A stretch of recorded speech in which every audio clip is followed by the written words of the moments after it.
Class number 29-এ সবাইকে স্বাগতম জানাচ্ছি।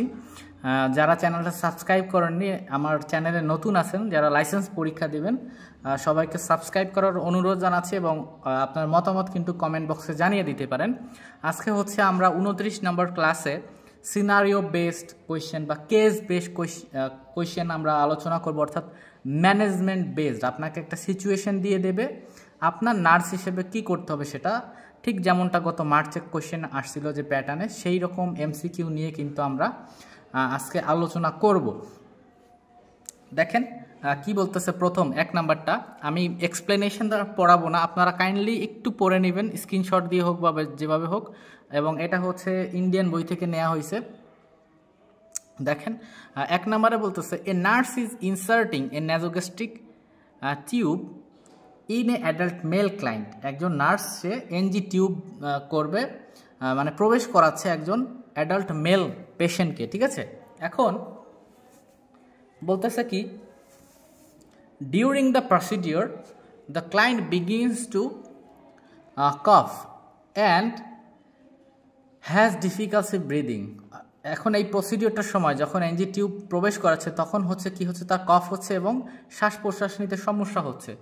Which of the following is the appropriate nursing action. তখন সে কি করবে, নার্স, সেই নার্স হিসেবে তখন কি করবে দেখেন, pull back on the tube and wait until the respiratory distress subside. অর্থাৎ বলতেছে কি, সে যদি কাশি দেয় বা শ্বাস প্রশ্বাস নিতে সমস্যা হয়, আমার কি টান দিয়ে বের করে ফেলতে হবে টিউবটা এবং ওয়েট করতে হবে আনটিল, যতক্ষণ না পর্যন্ত ওই রেসপিরেটরি ডিস্ট্রেস সাবসাইড। এখানে সাবসাইড মানে হচ্ছে কমে যাওয়া, মানে তার রেসপিরেটরি ডিফিকাল্টি যতক্ষণ পর্যন্ত না কমে, যতক্ষণ পর্যন্ত সে নর্মালি শ্বাস প্রশ্বাস নিতে পারতেছে ততক্ষণ পর্যন্ত আমার ওয়েট করতে হবে। এবং এক্সপ্লেনেশনগুলো আপনারা একটু স্ক্রিনশট নিয়ে আপনারা পড়তে পারেন, একবার জাস্ট রিডিং দিলেই হবে। আমরা হচ্ছে নাম্বার 2-তে চলে যাই, দেখি কি বলতেছে। সবগুলো হচ্ছে কেস বেসড, ঠিক আছে। দেখেন বলতেছে, a nurse is preparing to remove a nasogastric tube from a female client. আগেরটা প্রবেশ করাচ্ছিল এবং এখন বলতেছে একজন নার্স রেডি হচ্ছে কি রিমুভ করবে, এনজি টিউব বের করবে একজন ফিমেল ক্লায়েন্টের থেকে। The nurse should instruct the client to which of the following just before the nurse remove the tube. এখন বলতেছে টিউবটা বের করার আগে নার্স সেই পেশেন্টকে কি বলবে টিউবটা বের করার আগে। দেখেন বলতেছে অ্যান্সার সি, বলতেছে take and hold a deep breath and take, একটা দীর্ঘ শ্বাস প্রশ্বাস নেবে এবং ওই শ্বাস প্রশ্বাসটা ধরে রাখবে, সে তার মধ্যে বায়ুটা আমার লাংসের মধ্যে ধরে রাখবে সেইটা, ঠিক আছে। তাহলে কিন্তু ইজিলি বের হবে উইদাউট এনি কমপ্লিকেশন। এরপরে দেখেন নাম্বার 3-তে,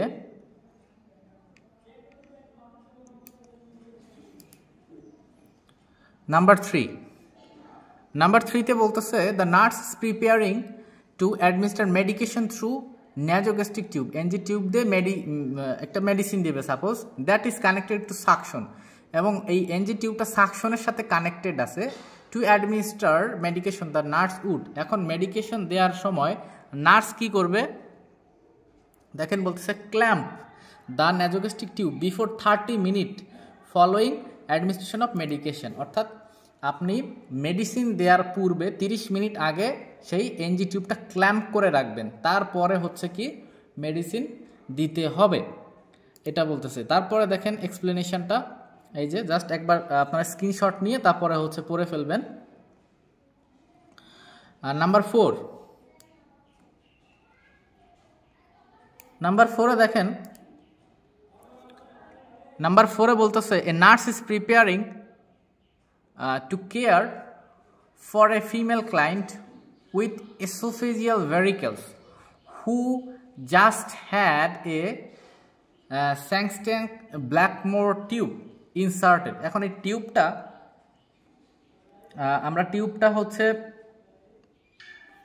ছবির সাহায্যে দেখলে আমরা আরও বেটার বুঝতে পারবো, ঠিক আছে। আমরা যদি ছবিটা দেখি টিউবের, তাহলে আমরা আরও বেটার বুঝতে পারবো। দেখেন টিউবটা হচ্ছে এরকম, আচ্ছা। দেখেন প্রথমে যে 3টা পার্ট আছে এই টিউবটার, তাই না। দেখেন প্রথম যে পার্ট, এখানে কিন্তু লেখা আছে ইসোফেজিয়াল বেলুন, ইসোফেগাসের মধ্যে যে বেলুনটা দেখতে পাচ্ছি না যে ফুলে আছে, ওইটা হচ্ছে ওখান দিয়ে আমি যদি হাওয়া দিই তাহলে এই বেলুনটা ফুলে যাবে। হ্যাঁ, এটা কিন্তু ব্লিডিং প্রিভেন্ট করার জন্য মূলত ইউজ করা হয়। 2 নাম্বার মাঝেরটা দেখেন গ্যাস্ট্রিক অ্যাসপাইরেশন, অর্থাৎ এটা কিন্তু সরাসরি আমার যে এই যে গ্যাস্ট্রিক বেলুন, এই যে বেলুনটা ওখানে চলে গেছে, ঠিক আছে। আর লাস্টেরটা ওটা হচ্ছে গ্যাস্ট্রিক অ্যাসপাইরেশন। হ্যাঁ, ওটা হচ্ছে ডাইরেক্ট ওটার মাধ্যমে আমরা মেডিসিন দিতেও পারি এবং ভিতরের আমার স্টমাকের যে কন্টেন্ট সেইগুলোও কিন্তু বের করতে পারি মাঝেরটা দিয়ে, হ্যাঁ, মাঝখানেরটা দিয়ে। এবং লাস্টেরটা হচ্ছে গ্যাস্ট্রিক বেলুন, এই যে দেখেন মানে স্টমাকের মধ্যে গিয়ে বেলুনটা ফুলে আছে, কারণ কি যেন এটা বাইরে বের না হয়ে যায় সেই জন্য, এবং ব্লিডিংও কিন্তু প্রিভেন্ট করে। সো এই হচ্ছে আমার 3টা পার্ট এই টিউবটার। এখন এই টিউবটা আমাদের কাছে নতুন লাগতে পারে, দেখেন এখন কি বলতেছে, এখন বলতেছে যে এই টিউবটার সম্পর্কে দেখেন বলতেছে the nurse gather supplies knowing that which of the following item must be kept beside all time. এই টিউবটা করা আছে এবং এই টিউবটা করার পরে একটা ইনস্ট্রুমেন্ট যেটা সবসময় আপনার সাইডে রাখা লাগবে, কেন, সেটা হচ্ছে পেয়ার অফ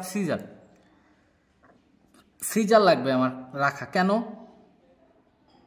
আমি জাস্ট এক কথা এখান থেকে একটু দেখাই দিই। দেখেন বলতেছে কি, the client needs to B observe for sudden respiratory distress হতে পারে।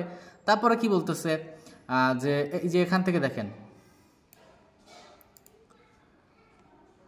তারপরে বলতেছে if gastric balloon rupture and enter moves upward, যদি গ্যাস্ট্রিক বেলুন রাপচার হয়ে উপরের দিকে উঠে যায় সেটা, ইফ দিস অকার্স, যদি এটা ঘটে, the nurse immediately Katz all balloon lumens and remove the tube.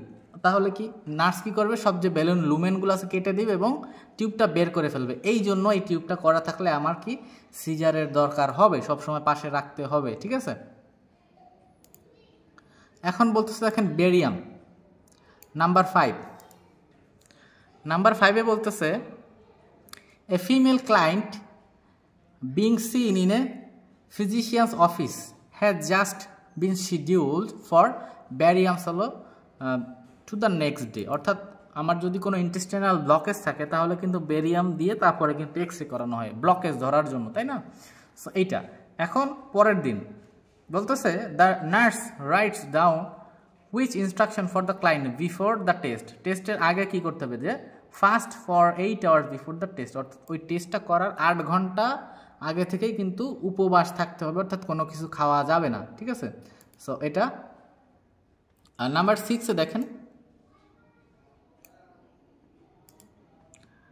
Number 6 বলতেছে the nurse is caring for a male client with diagnosis of chronic gastritis, ঠিক আছে, তার হচ্ছে ক্রনিক গ্যাস্ট্রাইটিস আছে। এবং কি বলতেছে the nurse monitor the client knowing that the client risk of which of the following deficiency. অর্থাৎ এখানে সোজা বাংলায় একটা উদ্দীপক দিয়ে দিচ্ছে, মূলত হচ্ছে এখানে বলতেছে ক্রনিক গ্যাস্ট্রাইটিস হলে কোন ভিটামিনটার ডেফিসিয়েন্সি হয়, সেটা হচ্ছে ভিটামিন B12 এর ডেফিসিয়েন্সি হয়, ঠিক আছে। এটা একটু ঘুরাই লেখা আর তেমন কিছু না। এরপরে দেখেন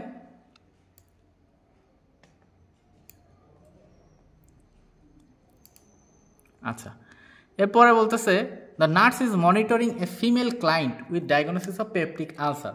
একজন ফিমেল ক্লায়েন্টকে মনিটর করতেছে যার পেপটিক আলসার হয়েছে।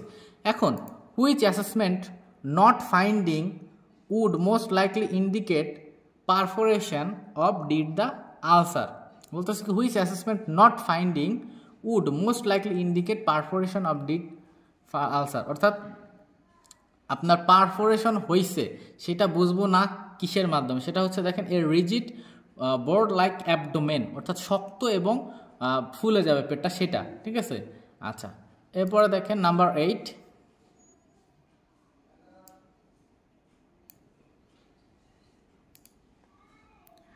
নাম্বার 8 বলতেছে the nurse is caring for a female client following Billroth 2 procedure. এখানে বিলরুট 2 হচ্ছে একটা সার্জিক্যাল প্রসিডিওর, ঠিক আছে।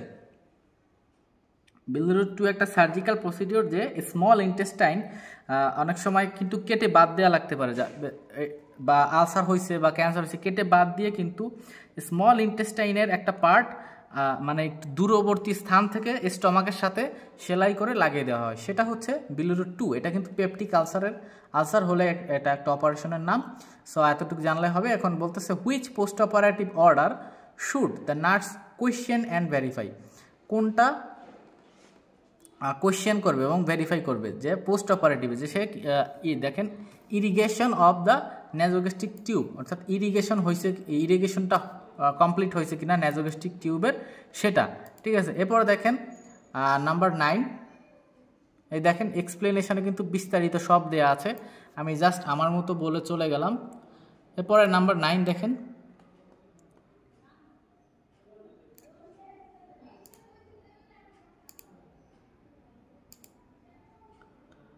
নাম্বার 9-এ বলতেছে a nurse teaches a client about the use of respiratory inhaler, যাদের শ্বাস প্রশ্বাস নিতে সমস্যা হয়, শ্বাসকষ্ট হয়, তাদের ইনহেলার নেওয়া লাগে না, সেটা দেখেন বলতেছে which action by the client indicate need for further teaching, অর্থাৎ কোনটা তার শেখার প্রয়োজন আছে সেক্ষেত্রে। দেখেন বলতেছে কি inhale the mist and quickly এক্সহেলস।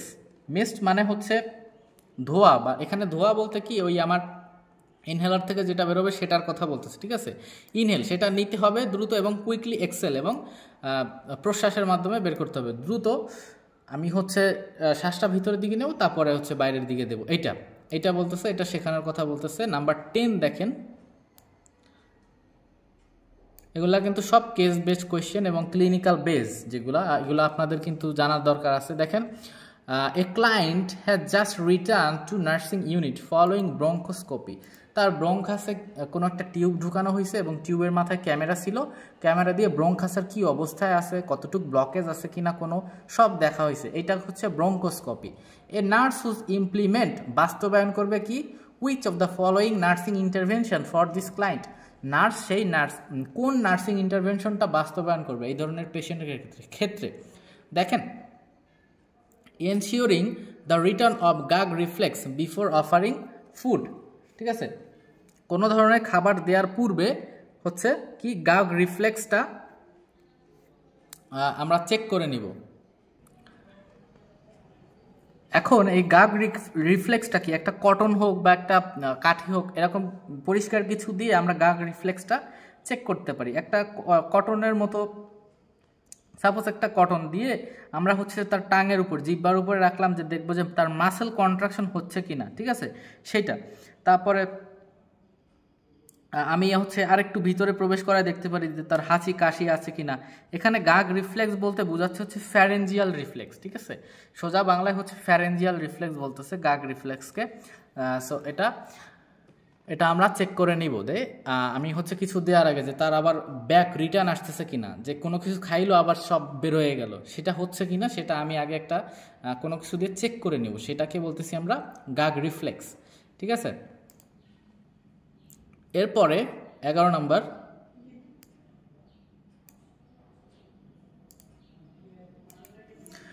নম্বরে বলতেছে when developing a discharge to plan to manage discharge plan to manage the care of a client with COPD chronic obstructive pulmonary disease এর ক্ষেত্রে COPD যে পেশেন্ট তাদের হচ্ছে ছুটি দিবেন।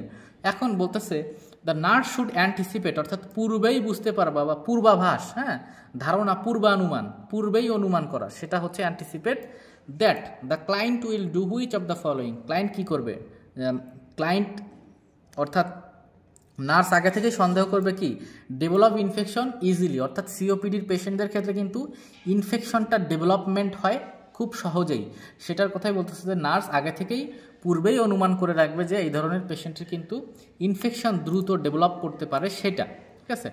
আচ্ছা, এখন 12 নম্বর দেখেন যে বলতেছে which of the following is the primary reason, প্রাথমিক কারণ কোনটা টু টিচ পার্সড লিপ ব্রিদিং, অর্থাৎ মুখ দিয়ে শ্বাস প্রশ্বাস নেওয়া টু ক্লায়েন্ট উইথ এমফাইসিমা। এখানে এমফাইসিমাটা কি, এমফাইসিমা হচ্ছে এয়ার ফিল্ড এনলার্জমেন্ট, তাই না, যেখানে বডি টিস্যু এটা মূলত এয়ার স্পেসে হয়, তাই না, লাংসের এয়ার স্পেসে হয় এমফাইসিমা। তখন এই আমরা হচ্ছে মুখ দিয়ে শ্বাস প্রশ্বাস নিতে বলি হচ্ছে যেন সে কার্বন ডাই অক্সাইডটা যেন বের করতে পারে বেশি পরিমাণে সেটা দেখেন বলতেছে যে ডি নাম্বারে to promote carbon dioxide elimination, অর্থাৎ মুখ দিয়ে যেন কার্বন ডাই অক্সাইডের পরিমাণ বের করে দিতে পারে আমাদের বডি থেকে, সেটার কথা বলতেছে। এবার দেখেন এবিজি অ্যানালাইসিস চলে আসছে। এবিজি থেকে কিন্তু অলরেডি আপনাদের গত মার্চে একটা প্রশ্ন চলে আসছে যে এবিজি হচ্ছে কোন জায়গা থেকে ব্লাডটা নেওয়া হয়, সেটা হচ্ছে আর্টারি থেকে, তাই না? এখন দেখেন বলতেছে which of the following ABG analyse abnormalities should nurse anticipate in a client with advance COPD, যাদের সিওপিডি আগে থেকেই আছে তাদের কি হবে। দেখেন বলতেছে ইনক্রিজ PaCO2, এখানে PaCO2 মানে হচ্ছে partial pressure of carbon dioxide, ঠিক আছে? Partial pressure of carbon dioxide এটা কিন্তু বেড়ে যায়, হ্যাঁ। সিওপিডি হলে এই পার্শিয়াল প্রেশার অফ কার্বন ডাইঅক্সাইডটা বেড়ে যায়। আমরা আর্টারি থেকে ব্লাড নিয়ে তারপরে এই টেস্টটা করে থাকি, তারপরে আমরা চেক করলে দেখব যে সিওপিডির পেশেন্টদের ক্ষেত্রে কি পার্শিয়াল প্রেশার অফ কার্বন ডাইঅক্সাইডটা কিন্তু বেশি থাকবে। এরপরে নাম্বার 14 দেখেন a client continues to hyperventilate, the nurse is continually assessed for complication of respiratory acidosis। এখন রেসপিরেটরি অ্যাসিডিওসিস কেন হচ্ছে, যে ভেন্টিলেটর এখানে প্রথমে বলছে যে হাইপোভেন্টিলেটর, অর্থাৎ তার যে পরিমাণ অক্সিজেন লাগবে বা তার যে পরিমাণ আলো বাতাসটা প্রয়োজন আছে তার আশেপাশে সেটা নাই, ঠিক আছে? এটা হলে কি কমপ্লিকেশন হতে পারে, সেটা হচ্ছে রেসপিরেটরি অ্যাসিডিওসিস। এই রেসপিরেটরি অ্যাসিডিওসিস হচ্ছে failure of ventilation and carbon dioxide accumulation, অর্থাৎ আমার বডিতে বেশি পরিমাণে কার্বন ডাইঅক্সাইডটা থেকে যাচ্ছে এবং অক্সিজেনটা আমি ঠিকঠাক মতো পাচ্ছি না, তখন হচ্ছে সেই কন্ডিশনটা আমরা বলবো হচ্ছে রেসপিরেটরি অ্যাসিডিওসিস। তখন এই যে দেখেন এখানে দেওয়া আছে যে ইনক্রিজ ইন অ্যাসিড কম্পোনেন্ট, এখানে দেখেন carbon dioxide, increase in hydrogen ion concentration. So এতটুকু জানলেই কিন্তু আমাদের এনাফ। এরপরে বলতেছে নাম্বার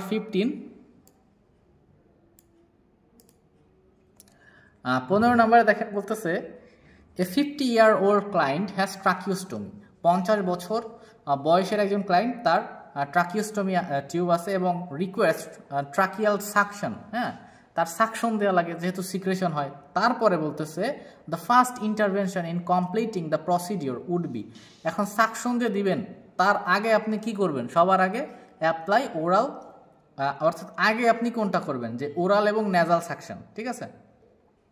সেটা যে ওরাল অ্যান্ড নেজাল সাকশন ওইটা দিবেন সেটা। আচ্ছা, তারপরে number 16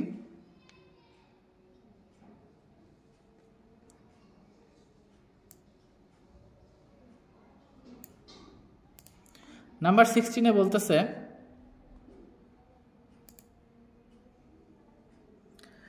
an elderly client with pneumonia may appear which of the following, অর্থাৎ এখানে নিউমোনিয়ার হচ্ছে ক্লিনিক্যাল ফিচারটাই সরাসরি বলে দিছে যে আপনি নিউমোনিয়া পেশেন্টদের ক্ষেত্রে কোন সিমটমটা প্রথমে দেখতে পাবেন। এক নাম্বার হচ্ছে অল্টার্ড মেন্টাল স্ট্যাটাস, তার যে মেন্টাল স্ট্যাটাস আছে সেটাও পরিবর্তন হবে, অ্যান্ড ডিহাইড্রেশন, এবং ডিহাইড্রেশনও কিন্তু হয়ে যাবে। এবং এখানে আদার্স কতগুলো ক্লিনিক্যাল ফিচার দেওয়া আছে, আপনারা এগুলো একটু দেখে নেবেন, সবগুলো হচ্ছে নিউমোনিয়ার ক্লিনিক্যাল ফিচার। 17 নম্বরে দেখেন টিবির কথা বলতেছে, এবং টিবি থেকে কিন্তু দেখা যায় যে একটা প্রশ্ন সবসময় কিন্তু থাকে পরীক্ষায়, ঠিক আছে? সো আপনারা কিন্তু এটা ভালো করে পড়বেন।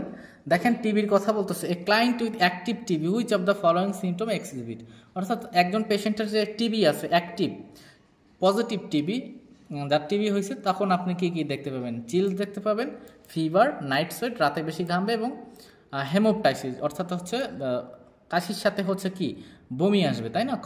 কফিংয়ের সাথে বমি আসবে, সেটা হচ্ছে হেমোপটাইসিস। এই ক্লিনিক্যাল ফিচারগুলো আমরা দেখতে পাবো যখন কারো টিবি হবে, অর্থাৎ যক্ষা হবে, এবং এটা কজ করে হচ্ছে মাইকোব্যাকটেরিয়াম টিউবারকুলোসিস, ঠিক আছে? এরপরে 18 নম্বরে a 24-year-old client come into clinic complain the right সাইডের চেস্ট পেইন, ডান পাশে বুকে ব্যথা, ঠিক আছে? শর্টনেস অফ ব্রিথ, শ্বাস প্রশ্বাস নিতে সমস্যা।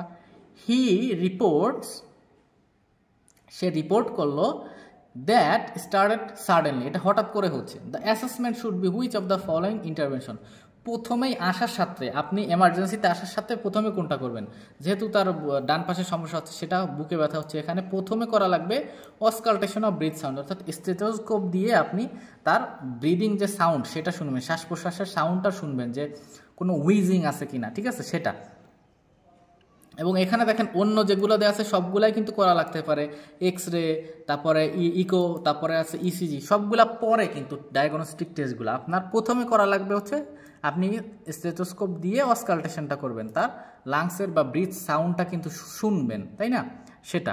এরপরে দেখেন 19 নাম্বারে কি বলতেছে, 19 নাম্বারে বলতেছে কন্টিনিউয়াস পজিটিভ এয়ারওয়ে প্রেশার, সংক্ষেপে বলতেছে CPAP can be provided through an oxygen mask to improve oxygenation. আচ্ছা, ইন হাইপক্সিক পেশেন্ট, যাদের অক্সিজেন ঠিকঠাক মতো রিকোয়ারমেন্টটা ফুলফিল হচ্ছে না, which of the following method, কোন মেথডে, দেখেন বলতেছে the mask provide pressurized oxygen so that the client breath more easily. এই মাস্কটা কি করে, প্রেসারাইজড অক্সিজেন প্রদান করে যেন পেশেন্ট হচ্ছে আরও সহজে শ্বাস প্রশ্বাস নিতে পারে, সেটা। সো এটা তো একটু ইজি ছিল। তারপর 20 দেখেন,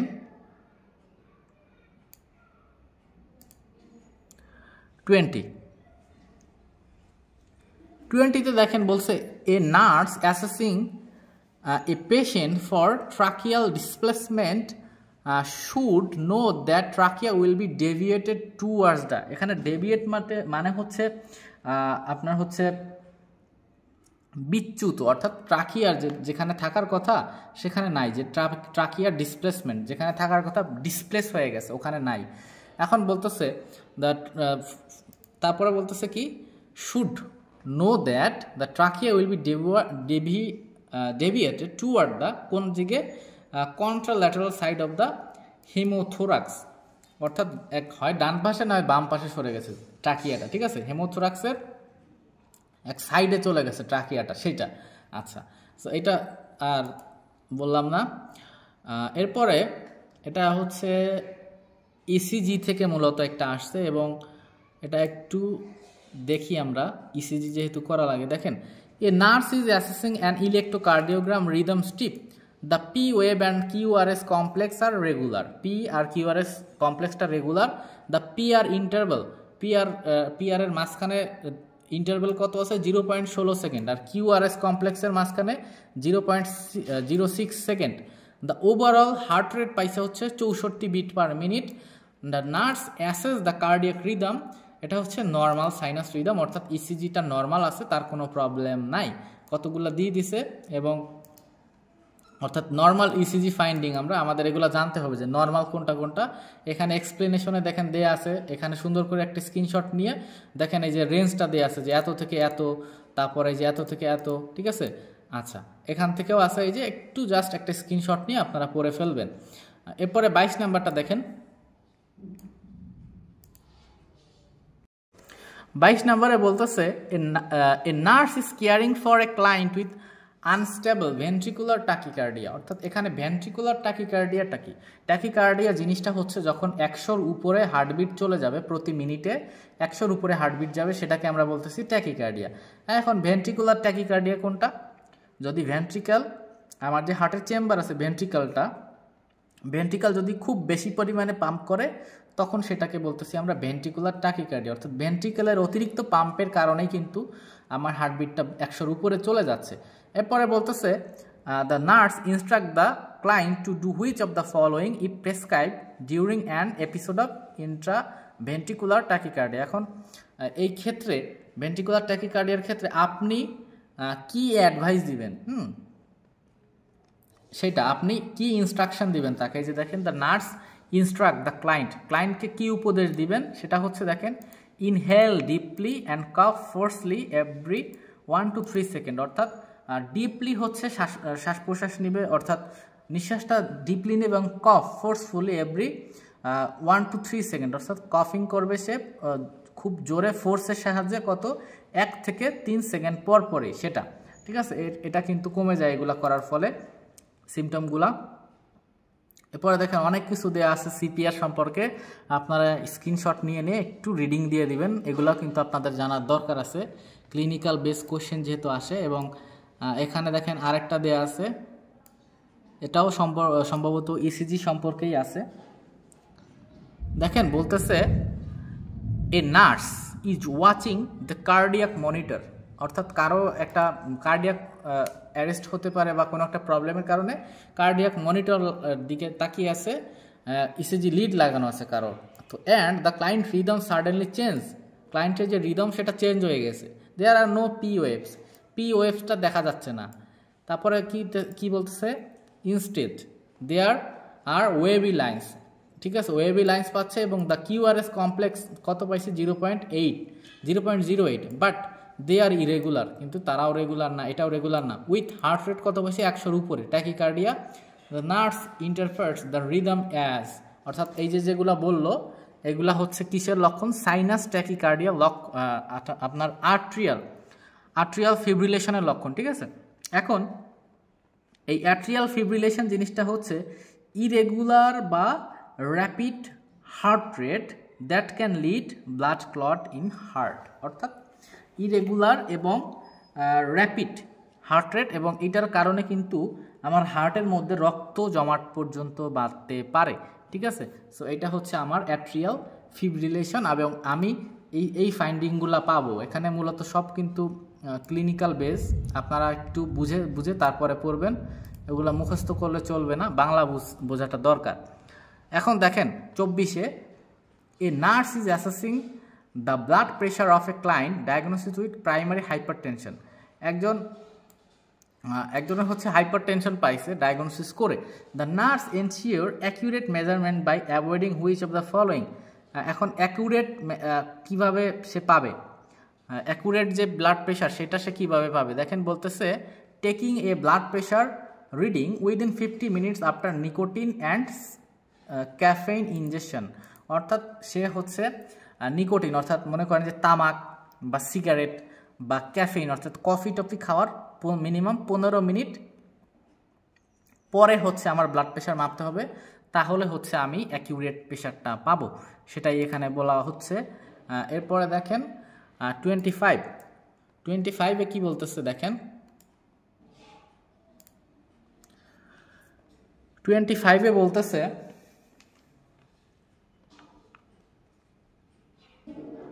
when administering a thrombolytic drug, অর্থাৎ থ্রোম্বোলাইটিক ড্রাগ কোনগুলো, যেগুলো হচ্ছে ব্লাড ক্লটিংটাকে, অর্থাৎ রক্ত জমাট কোথাও বেঁধে গেলে সেই রক্তটাকে আবার কিন্তু পাতলা বা তরল করে দেয়, আমি সোজা বাংলায় বললাম, সেইগুলোকে আমরা বলি থ্রোম্বোলাইটিক ড্রাগ, ঠিক আছে। অ্যান্টিকোয়াগুলেন্ট সোজা বাংলায়, ঠিক আছে, যেমন হেপারিন।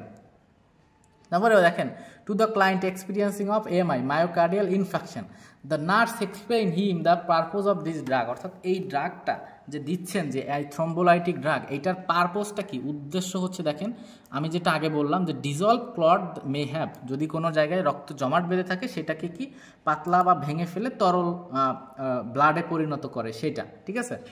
আচ্ছা, এরপরে 26-এ দেখেন কি বলতেছে, 26-এ বলতেছে an elderly client was admitted to hospital in a coma, হ্যাঁ, অ্যানালাইসিস, কোমাতে আছে, analysis of arterial ABG analysis পরে আপনি পার্শিয়াল প্রেশার অফ অক্সিজেন পাইলেন 16, তারপরে HCO2 এটা পাইলেন 5, তারপরে পিএইচ পাইলেন 7.1, তারপরে বলতেছে কি as well rounded nurse you know that the normal value of HCO3, এই HCO3 এইটার রেঞ্জ কোনটা, এই HCO3 মানে হচ্ছে বাইকার্বনেট, ঠিক আছে, এইটার নর্মাল ভ্যালু কত সেটা, এই বাইকার্বনেটের নর্মাল ভ্যালু হচ্ছে 24 মিলিমোলস পার লিটার, ঠিক আছে, 24 মিলিমোলস পার লিটার, অর্থাৎ এটা আপনার জানতে হবে, সেটা বলছে যে HCO3 অর্থাৎ বাইকার্বনেটের নর্মাল ভ্যালু হচ্ছে 24 মিলিমোলস পার লিটার, এবং একজন নার্স হিসেবে কিন্তু এটা আপনার জানা দরকার, সেটাই এখানে বলা হচ্ছে। এখন দেখেন 27-এ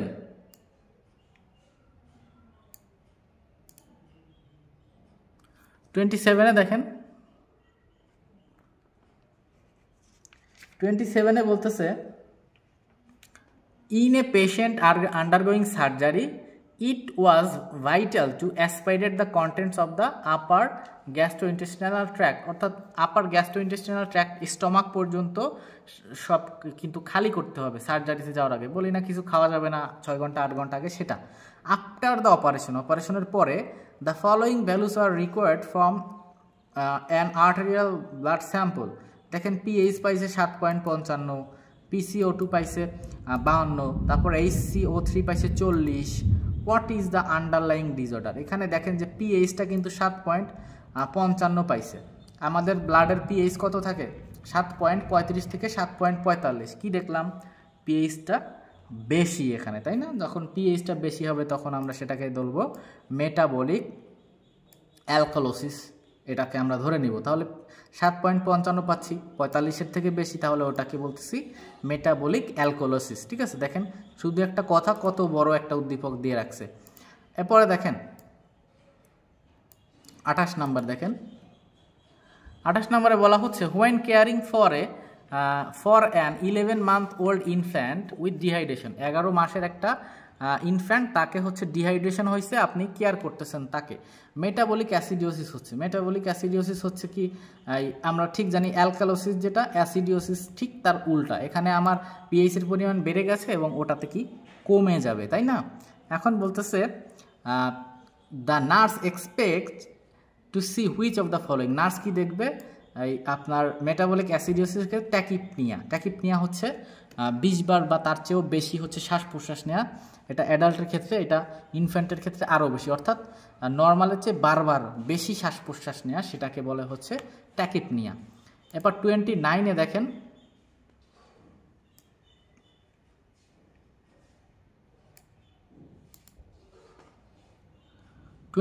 বলতেছে an infant is hospitalized for treatment of non-organic failure to thrive। ঠিক আছে, non-organic failure আছে থ্রাইভের। এখন which nursing appropriate for this infant বলতেছে maintain a consistent and structured environment, অর্থাৎ তার যে রিকোয়ারমেন্টসগুলো আছে সেগুলো কিন্তু ফুলফিল হচ্ছে না। ঠিক আছে, নন অর্গানিক ফেইলার টু থ্রাইভ, অর্থাৎ উন্নতি হচ্ছে না। ঠিক আছে, এটার কারণটা কি দেখেন, বলতেছে which most appropriate for this infant. এটার আপনার অ্যাপ্রোপ্রিয়েট হচ্ছে একটা কনসিস্টেন্ট এবং স্ট্রাকচার্ড এনভায়রনমেন্ট নিশ্চিত করতে হবে। ঠিক আছে, যেমন কেউ আশেপাশে থাকবে না, ভেন্টিলেশনটা ঠিকঠাক থাকতে হবে, এইগুলা। আচ্ছা, এবারে দেখেন 30 নম্বরে কি বলতেছে।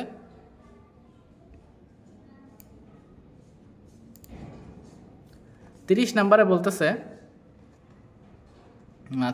বলতেছে when planning care for 8-year-old boy with down syndrome, অর্থাৎ 8 বছরের একজন বাচ্চা, তার হচ্ছে ডাউন সিনড্রোমের ট্রিটমেন্ট দিবেন। দ্য নার্স শুড, এখন বুঝতে হবে যে তার ডাউন সিনড্রোমটা কি। ডাউন সিনড্রোম হচ্ছে সেল ডিভিশনের সমস্যা হয়, যেখানে এক্সট্রা কপি থাকে। আমাদের 21 নাম্বার যে ক্রোমোজোম থাকে সব কিন্তু 1 জোড়া থাকার কথা, এবং এই ডাউন সিনড্রোম হলো এটা কিন্তু 2 জোড়া হয়ে যায়। 21 নাম্বার যে ক্রোমোজোম এটা কিন্তু 2 জোড়া হয়ে যায়, এক্সট্রা কপি অফ ক্রোমোজোম। ঠিক আছে, ওটাকে বলে ডাউন সিনড্রোম। এখন কেয়ার প্ল্যানটা কি হবে দেখেন, বলতেছে assess the child's current developmental level, বর্তমানে তার ডেভেলপমেন্টাল লেভেলটা কি, ডেভেলপমেন্ট কতদূর কি হচ্ছে, এবং সেইটার অনুযায়ী কিন্তু প্ল্যান কেয়ার করা, যে প্ল্যান কেয়ার অ্যাকর্ডিংলি। ঠিক আছে, সো আজকে এই 30টাই আমাদের ক্লিনিক্যাল কেস বেস কোয়েশ্চেন এখানে এই ক্লাসে শেষ করতেছি। ক্লাসটা সম্পর্কে আপনার মতামত কিন্তু অবশ্যই জানিয়ে দেবেন, এবং আপনারা সাবস্ক্রাইব করে সাপোর্ট করবেন, এবং আপনারা আরও ক্লাস চান কিনা অবশ্যই কিন্তু সেটাও কমেন্ট বক্সে জানাতে পারেন। সো পরবর্তী ক্লাস পর্যন্ত সবাই ভালো থাকবেন, ধন্যবাদ।